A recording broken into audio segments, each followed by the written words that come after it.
We were right in the middle of learning about the Blood War.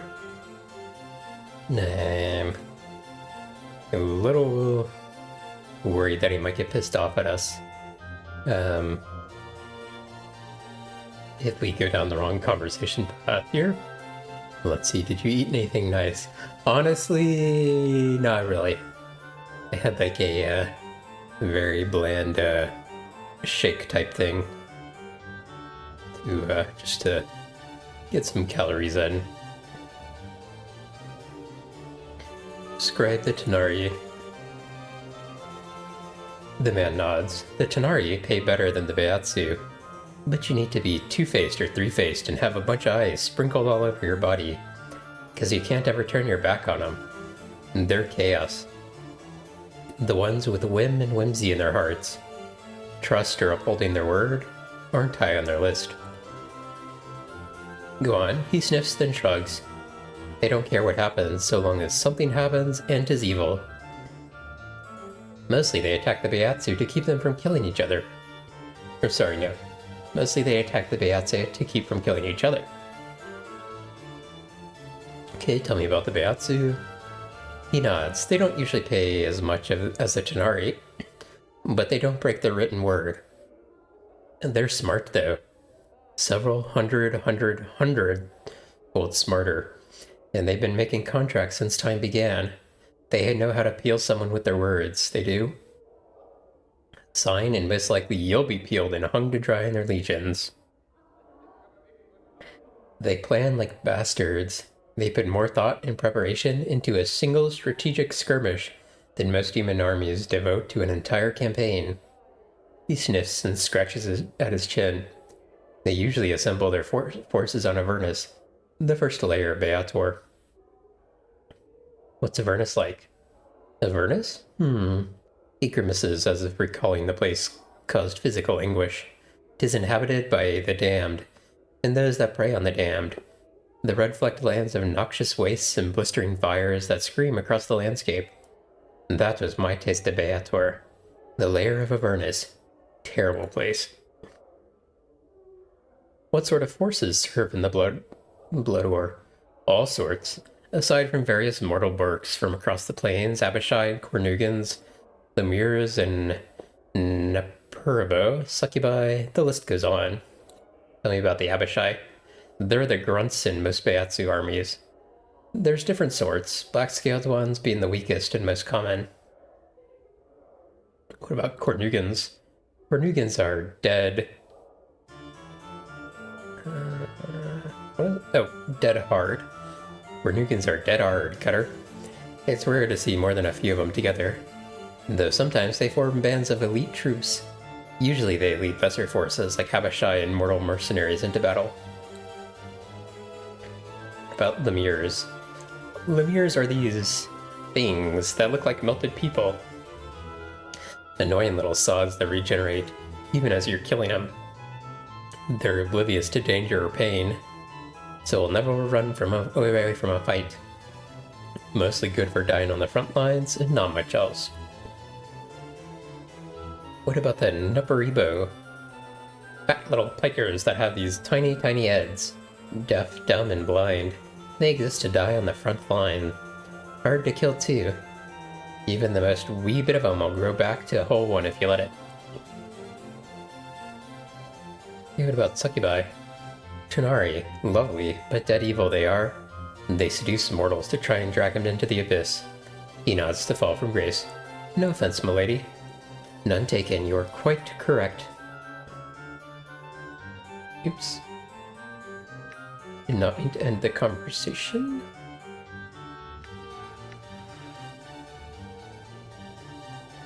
Oh my gosh. So he's gonna repeat the full lecture?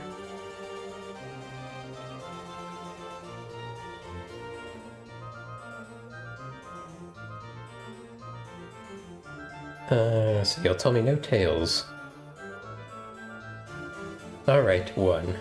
Let me give you an example of what meat means to them. They'll get some mean-spirited mortal mercenaries together, maybe drop a few million strong, and let them slaughter each other for no reason at all. a pointless battle over some power's forsaken piece of land. Guess where all those souls go? Where their souls sink into the plains of evil they fight on, where they can be ripped from the soup of the plain and set to fight against again as lemures or mains or whatever the pike and sod these fiendish little dung heaps become. The more of those sodden petitioners they get, the more troops they have.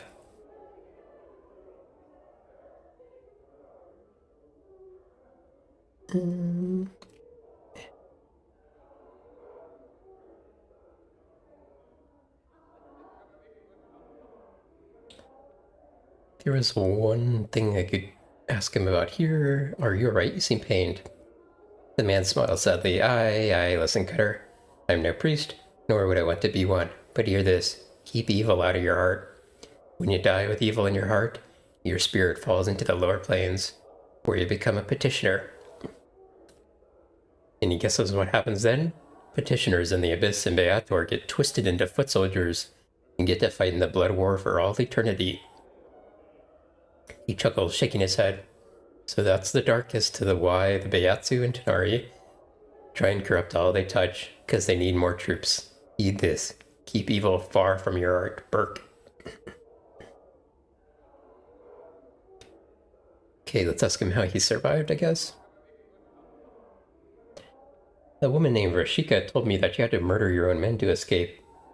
His face becomes red with anger. Watch your mouth, Cutter. That's a lie. A foul lie. Are you barmy? John with a fiend over the war and believe in every word of it? That's what she told me. I didn't say I took it as the truth. I'll tell you what happened, Burke. He sighs and calms down slightly. I was part of the company of the Blazing Effigy. A part of its original number was 53 mortal mercenaries, though only 9 of us remained. Camped somewhere in Avernus, we were, awaiting reinforcements for the next battle. Go on. Well, my tour was nearly done then. In fact, I was to leave after that battle. The trouble was, had I died there, I would have been theirs forever. Too much blackness, too much evil in my art. I would have ended up a petitioner of Beator, an eternal soldier in the war. He shudders at the thought. What happened? Me and 2 other lads fled like dogs, that's what happened. We scurried across the plain for a handful of days before we came to this great pillar of living heads. An awful sight it was. They jabbered and hissed and caught at us, calling for us to come closer. That night I stole away from the others and went to talk to the pillar. And? He shuts his eyes and rubs at his temples. I asked this pillar how I might be freed, how I might escape to Beator, and it told me in exchange for the 2 of my brothers. He is quiet for a moment, biting on his knuckles as if fighting back tears. To me, at the time, it was just math. Terrible choice to be forced to make. He nods, not sure if I'll ever forgive myself. Now I'm just a soldier that's looking for a place to die, trying to erase the stain of evil. Cleanse my inner Gissus before I die and return to the blood war. I lecture here to keep people away from it, to prevent them from ever having to make a choice like that. Alright, this is the last bit then. Some of you are sensates, so I've got one thing to say to you. Don't sign up to see what the Pike and Blood War is about. Don't be a barmy idiot.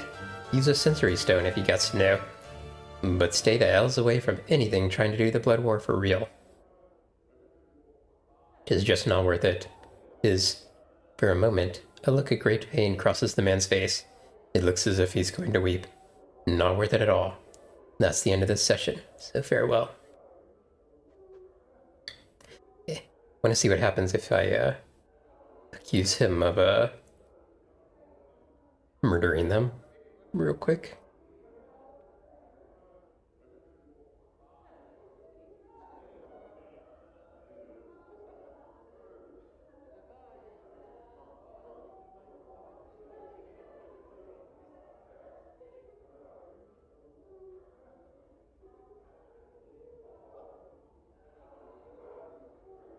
Wait, I feel like this is a different dialogue that I haven't seen.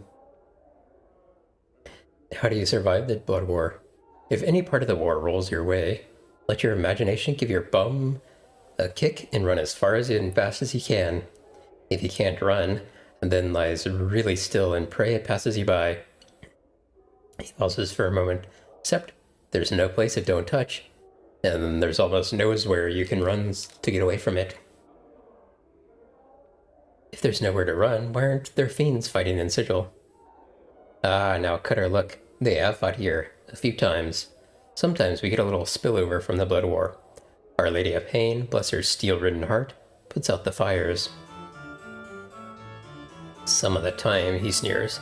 There have been times, some horrifying drizzle on yourself you're so sun scarce times, when they've smashed and burnt and clawed their way through whole Sun City blocks in Sigil before she decides to clean house. He clucks his tongue and winks cynically. So, she ain't always as keen on stopping the blood war as it might seem, see? Why don't the fiends just take Sigil? He laughs, but it turns into a sputtering cough. Don't get me wrong now. Both Tanari and the Baiatsu on Sigil fierce. 'Tis the most precious staging ground in the Piken multiverse. The cage is the city adores, and it connects everywhere. You can't ignore it, and if you're serving in the blood war and want to win it, you gotta have it. The man coughs. 'Tis just the fiends aren't going to get it. Well, the lady's in charge, 'tis all. She's tough as nails. Her blades will cut deeper than any fiend's fang. And that knots the fiend's stems like you wouldn't believe. One quiet lady. Her tucks her hands in her sleeves, holding back the blood war all by herself. He laughs bitterly. I don't find it hard to believe that a woman can stop the blood war. Fiends are still allowed in Sigil, though damnably certain. They can't brawl in the streets too much. So as a neutral ground, Sigil allows them to rattle their bone boxes without trying to murder each other. Sometimes they'll chat it up with each other. The peace don't stay that way for long, though. Also, just because they can't butcher each other in the streets, don't mean spies, recruitment, and backstabbing don't still go on here. They fight battles with lies and words, Burke. Sometimes 'tis all the bluster and blather. And there's safe houses about too. Places where they can cool their talons before the next skirmish. And they like to recruit air too. Looking for boys fresh off the plains with a little greed in their hearts that they can make part of their glorious army.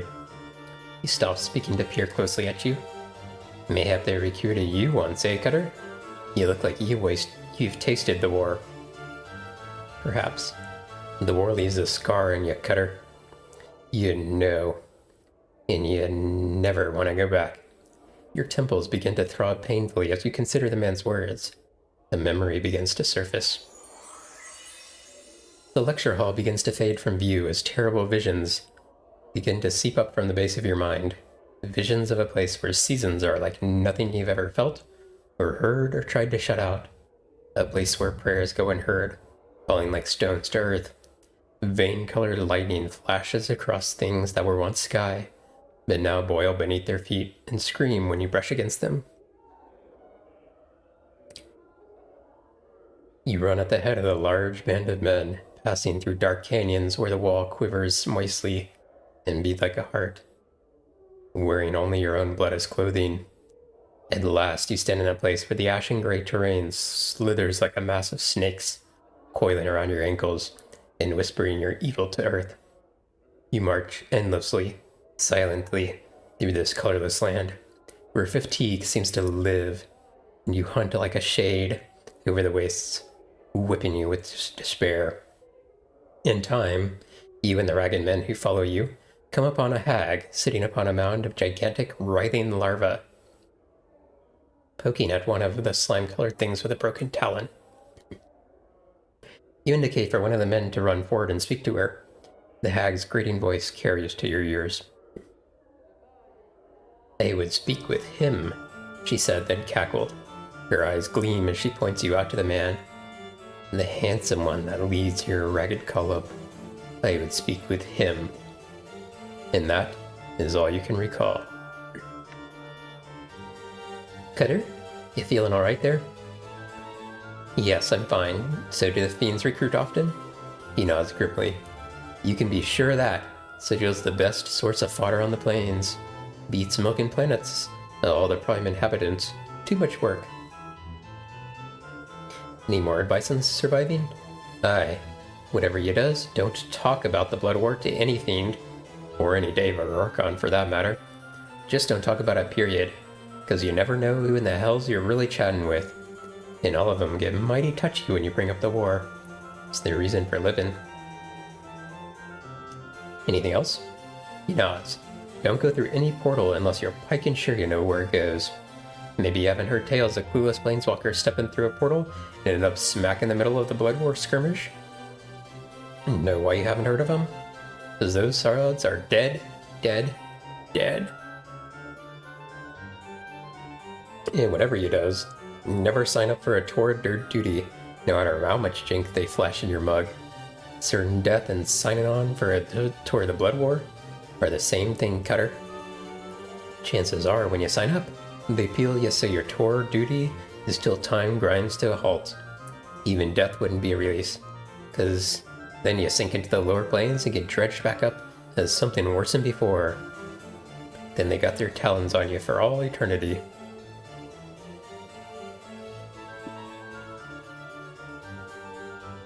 So dying in the Blood War would be an especially bad thing? If you were evil, sure. If you're good, you go to another plane to spend your afterlife, but you'd still be a debtor.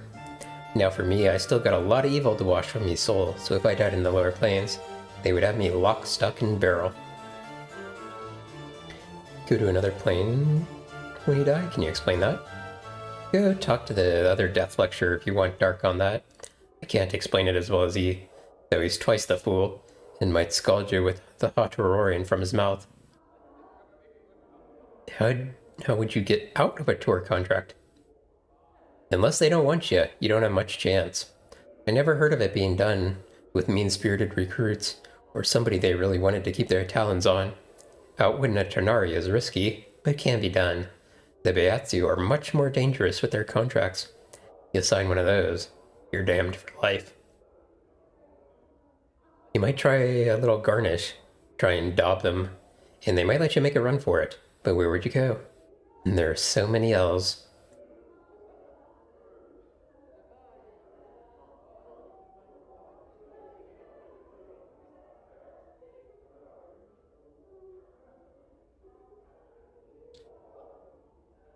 And just make sure I checked all the scenarios here.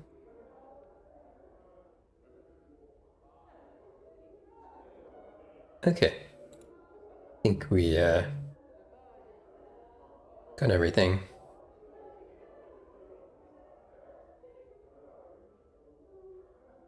Yeah.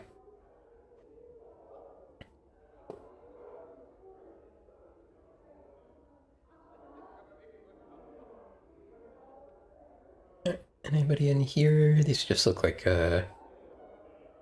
unnamed sensates.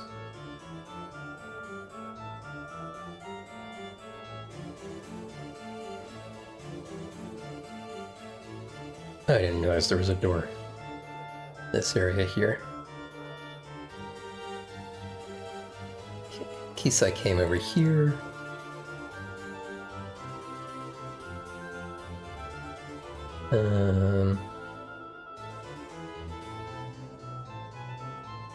I'm not sure if I fully, okay, yeah, it did seem like it. Okay, I assume this is just fighter training.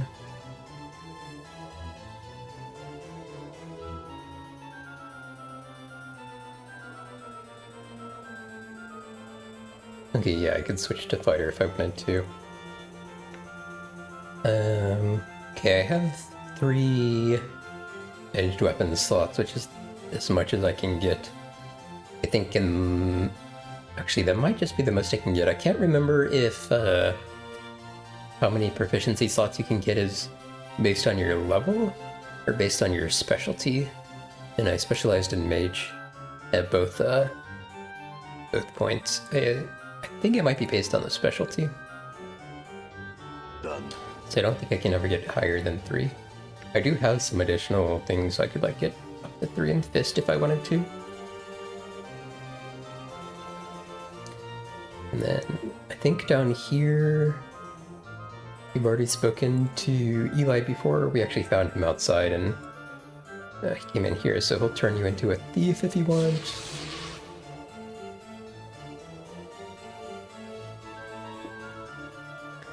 So someone mentioned something about Quell. Wondering if that's the mage. I don't see him in here. I think they might have said he was in the sensoriums. Okay. Let's check the other two lecture halls real quick. 1 second, I need to step away for just a moment. Bye, Albeck. Thank you very much for watching.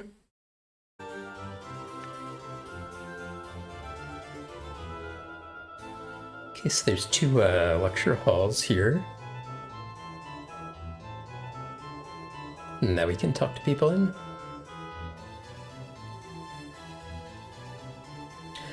Thin and sharp-featured, his yellow skin covered with tattoos, this man looks over the room and its inhabitants with cold black eyes.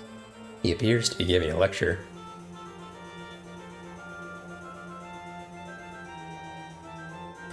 I am known as 3 Planes Aligned, a Githsari scholar.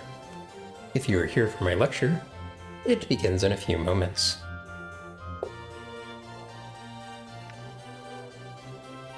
Mort sighs loudly. Come on, Chief, are we really gonna stay for this? He speaks in a very low, somber tone. Today, I shall speak of the power of alignment and belief, and how they shape the planes. First, I shall explain the concept of alignment. Alignment is a descriptor of one's beliefs, and how one acts upon those beliefs. At their core, all creatures predominantly behave in one of 3 ways: with good in their heart, with evil in their heart, or indifference or neutrality in their heart. They predominantly express each of these core behaviors in one of 3 different ways: in an ordered manner, in a chaotic manner, or in an indifferent neutral manner. Thus, there are 9 core alignments that one is capable of. The 9 alignments then are, as everybody knows from D&D, now I shall speak of the power of alignment and beliefs it engenders, of how from the very deities gain strength, or of how from them the very deities gain strength, and how belief can physically affect one's environments. A deity must have worshippers, and for it is the faith of such subjects which gives them power. As converts are made, and more come to believe in a god, the more power the god receives.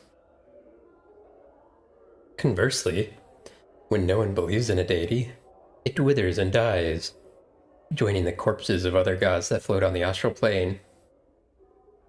Any idea when you might be back? I usually stream both weekend days, Saturday and Sunday.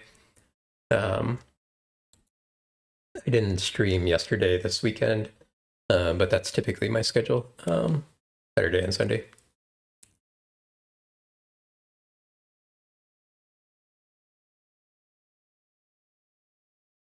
Around the time of the stream.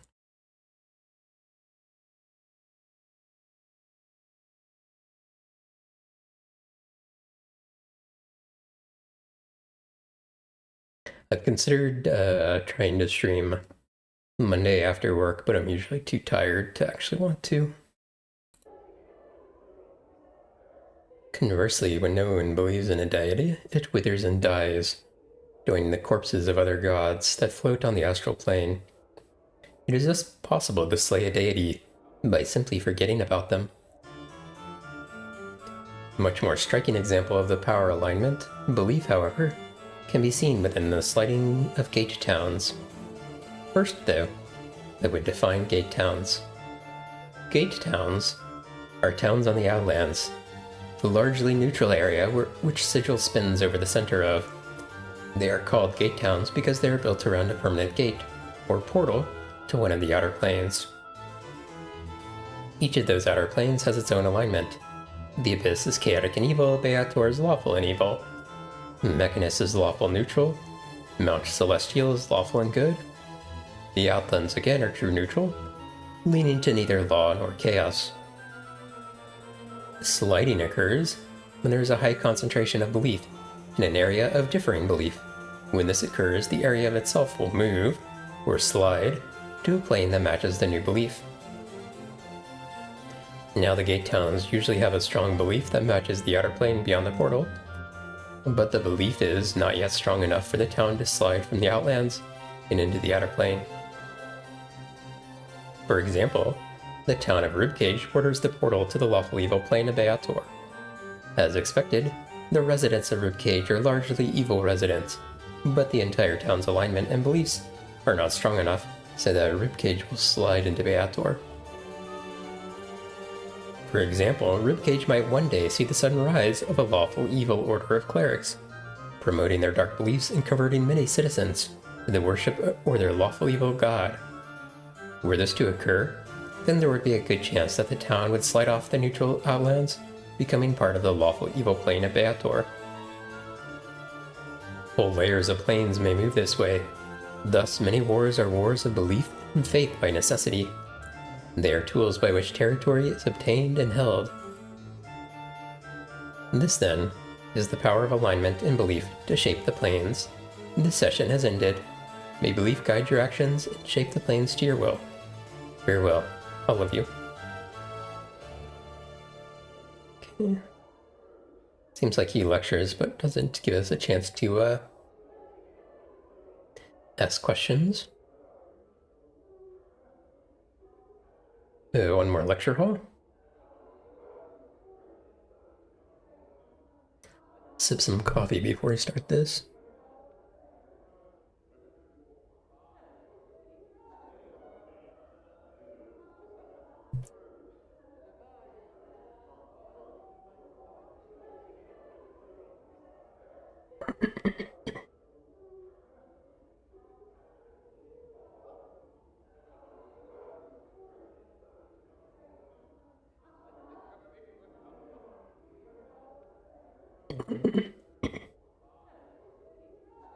Done. Okay.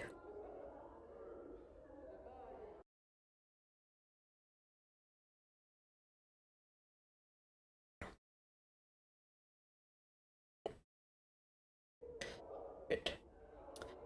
Death's Advocate. Sicilians, welcome. Please take your seats and listen to the darks of which I speak. Darks? Give me a break. We're not really gonna listen to this rattletrap, are we?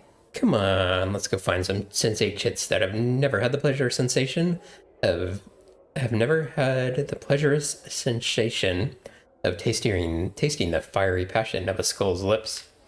He waggles his eyebrows in anticipation.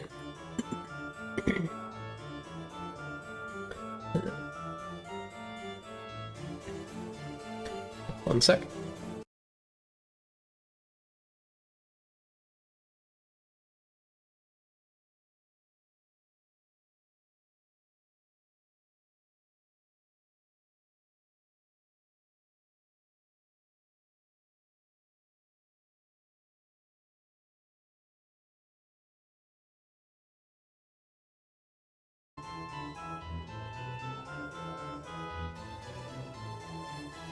He begins speaking with a somber tone.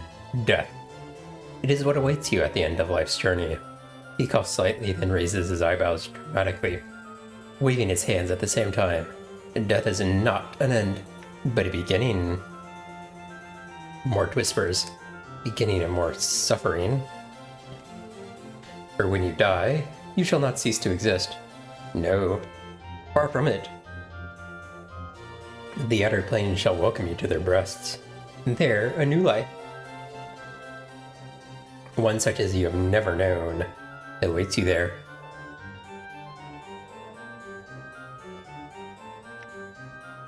Mort whispers, that's for sure. You shall cast away the tattered cloak of this life and become one of the faithful, a petitioner. As a petitioner on this outer plane, your life's journey shall truly begin. If you have been a goodly sort of gentleman, steadfast in charity and goodwill towards your fellow bloods, perhaps the light-blanketed slopes of Mount Celestia shall house you when you die. Your spirit shall pass on to this place, dwelling as a petitioner in the beauty of golden mornings, soft sunlight that caresses, He sighs dreamily. Mort whispers, and eternal boredom. Perhaps you've lived your life to betray others and get ahead, giving lies instead of truths, but backstabbing others, all to accomplish your own goals. Cold, blood-red carcery, the plane where all turncoats fall when they pass on, shall be the cage that imprisons you. As a petitioner on this plane, you shall live a life of treachery and treacheries, of lies and lying, knowing a life without trust. Mort whispers, looks like we both know where we're going to end up when we die. He hunches over, his eyes dart back and forth. And perhaps you've lived a life of bloodthirsty evil, contemptuous of your fellow man, laying others low and doing as you pleased without a care for who or what you hurt. Then it is perhaps one of the lower pains, Beator, or the chaotic swirling layers of the abyss, that shall welcome you. Evil to the core are the spirits that come to this plane, and most are doomed to mindless cruelty and suffering or servitude in the dreaded, he whispers dramatically, Blood War. Mort whispers, and that's if you're lucky. No matter where you go, know this, you shall be embarking on a new life. A new life, my Sigillians. Mort whispers, and that's supposed to be an incentive? We get to do all this again? Gee, I can't wait to be a floating skull all over again. Whee! Pike him. Spoken just like someone who hasn't died before, huh?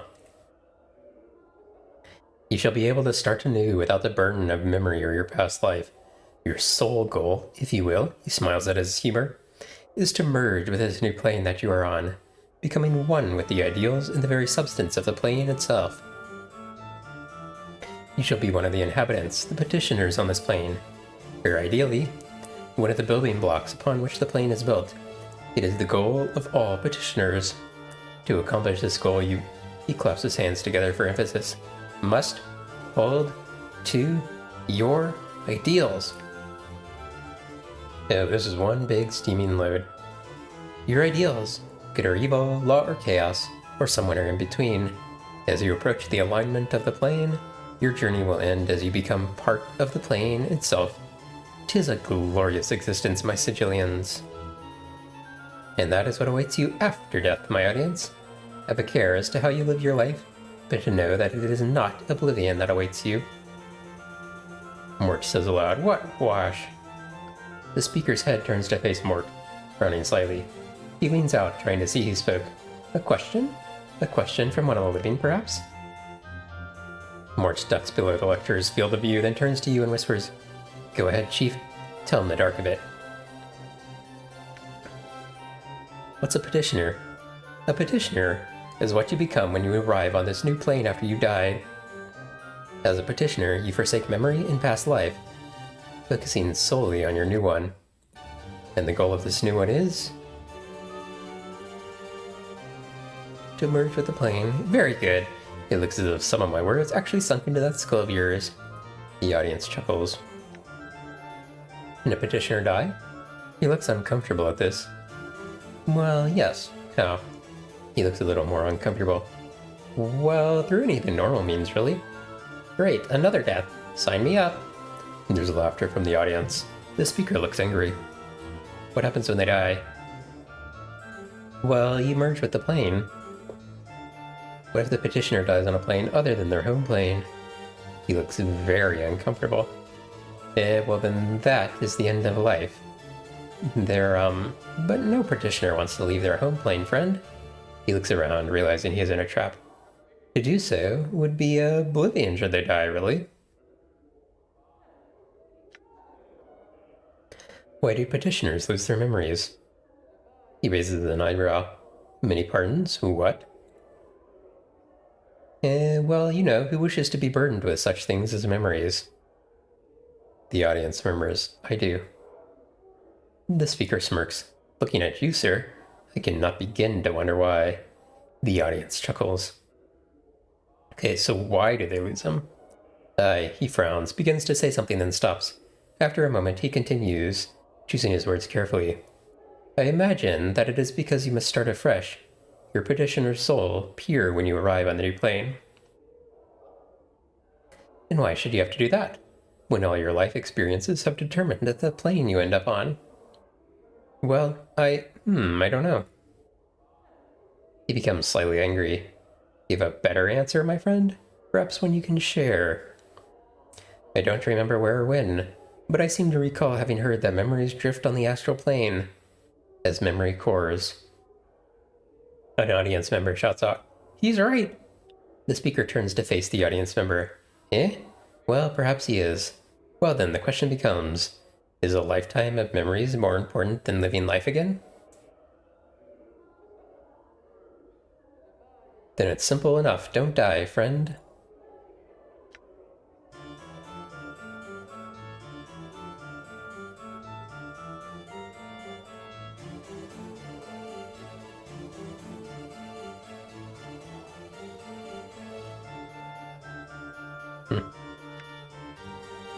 Okay, what determines which plane you go to when you die?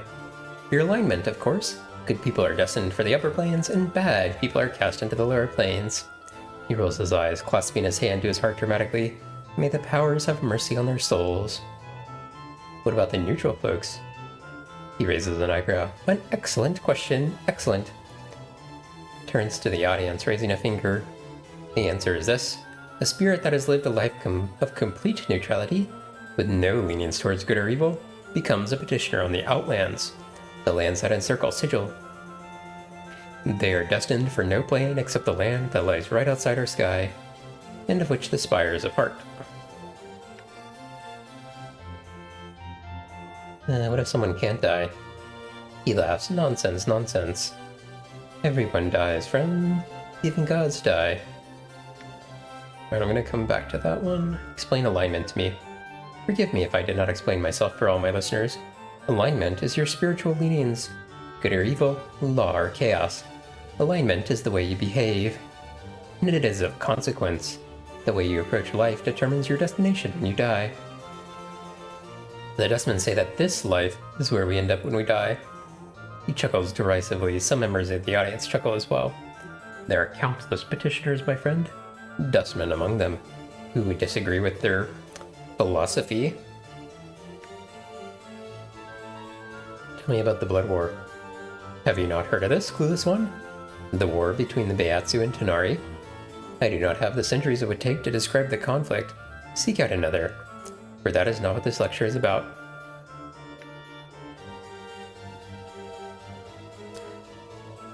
Okay, wonder if, no more questions, and I shall take my leave for now. I shall continue to lecture here at the hall, and perhaps in years hence, I shall meet you as a petitioner beyond death's door. Okay, hopefully we can still ask him all the questions.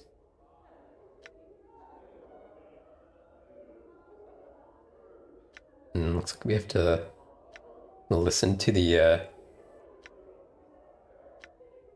whole lecture again.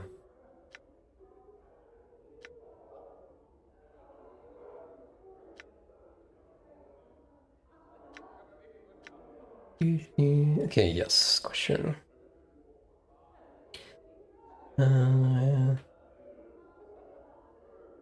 Wanted to ask you about one of the planes you mentioned. The Abyss. A plane of over 600 layers of festering chaos and evil, home to the fiendish Tanari. He gestures dramatically, but you should seek out someone more knowledgeable. What about Beator? 9 regimented plane of lawful evil. He chuckles and gestures dramatically, home to the fiendish Beiatsu. Sign a contract with them, and you'll be wrapped in their chains of intrigue for life. Carcery. The prison plane, cold, brutal, and washed with red. Betrayers and liars make their home there. It is said that the Titans are imprisoned here when they were hurled from Olympus. He gestures dramatically. Mount Celestia. Mount Celestia, a plane of eternal good and faith. He clasps his hands together in prayer, where devas fly the skies, archons rule, in honor and nobility, the very model of goodness.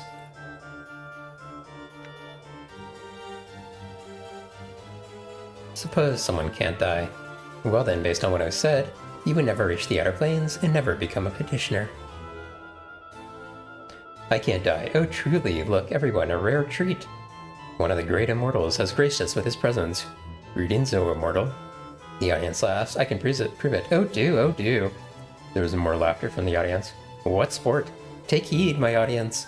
I think we shall have a rare display of my lecture today. Come up here, O immortal, and we shall see who is right and who is dead. Heal yourself and get back up.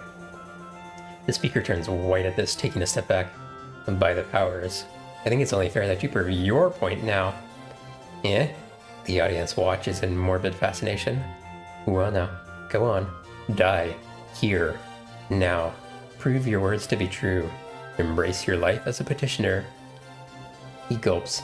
Now, he offers weakly.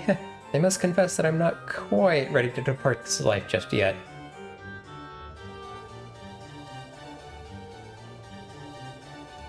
So this great new life on the outer planes may not be all it's supposed to be.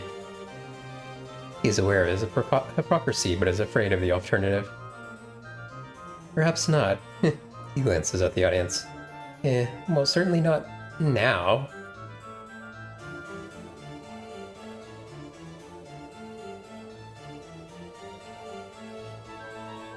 Interesting that we didn't seem to get like any experience or anything for that.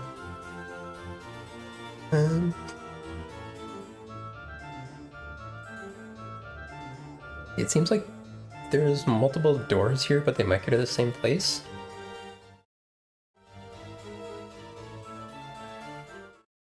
Let's check first. Oh, yeah. They definitely do. All right.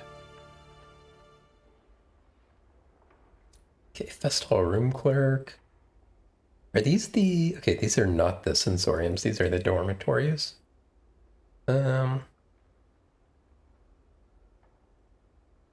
Okay, give me just a second.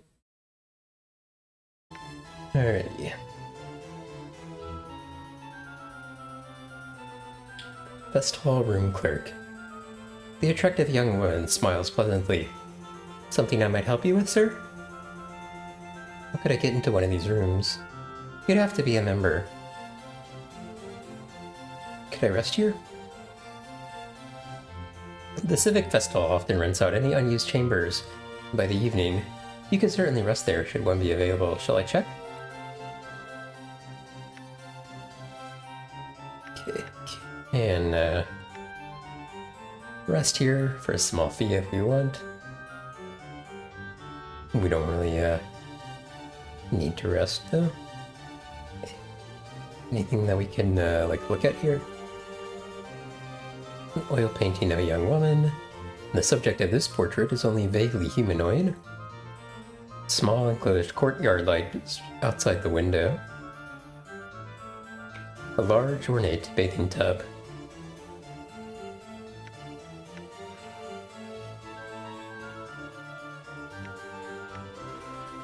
Okay, talk to... oh, you know what? We learned that this is a, maybe like a puzzle box?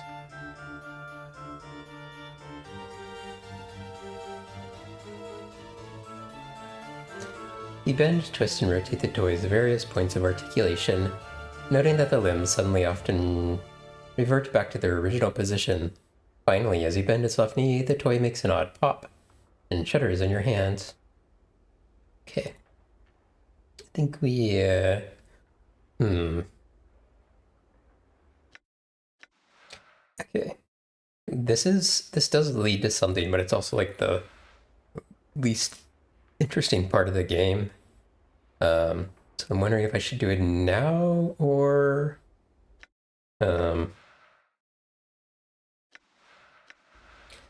maybe later off stream. Maybe we can like start it and then leave and then but like actually like solve it later. Yeah. Left arm. Right arm.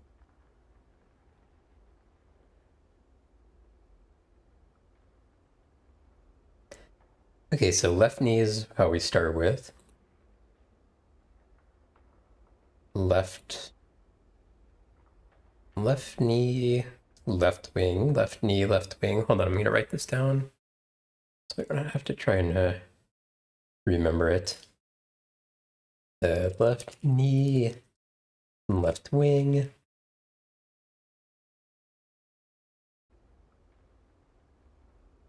Knee, wing.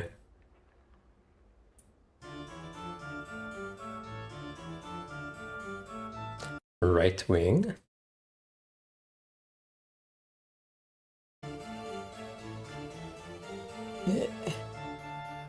Knee, wing, right wing, right arm. Yep. Okay, yeah. Okay, this can also, like, bug your game in the Enhanced Edition. If you have any mods installed. I'm gone. Hopefully, I should have something which fixes that, but we may want to test it just to make sure. So...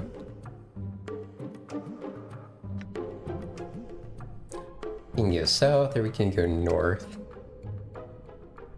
Actually, maybe we can't go south, it's blocked off. Okay, yeah. We can just do north. Okay. You see a cube with two arms, two legs, and two small wings sprouting from its sides. On the front of the cube is an animated face. As you approach, the creature focuses its eyes on you. Greetings, the creature focuses emotionless eyes on you. Greetings, adventurer. Welcome to Rubicon, the dungeon construct. Thank you for choosing Rubicon for your dungeoning experience. You may access Rubicon through this door. What is Rubicon? The creature stares at you without answering. What's a dungeon construct? The creature blinks at you but gives no indication it has heard your question.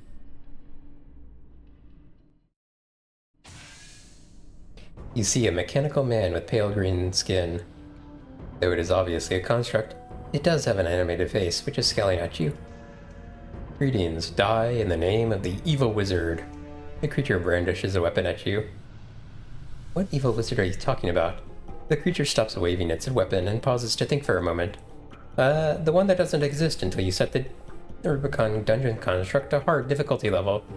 Boy, will you be in trouble then. Meanwhile, die in the name of the evil wizard. All right. All right. Endure in Saman's name.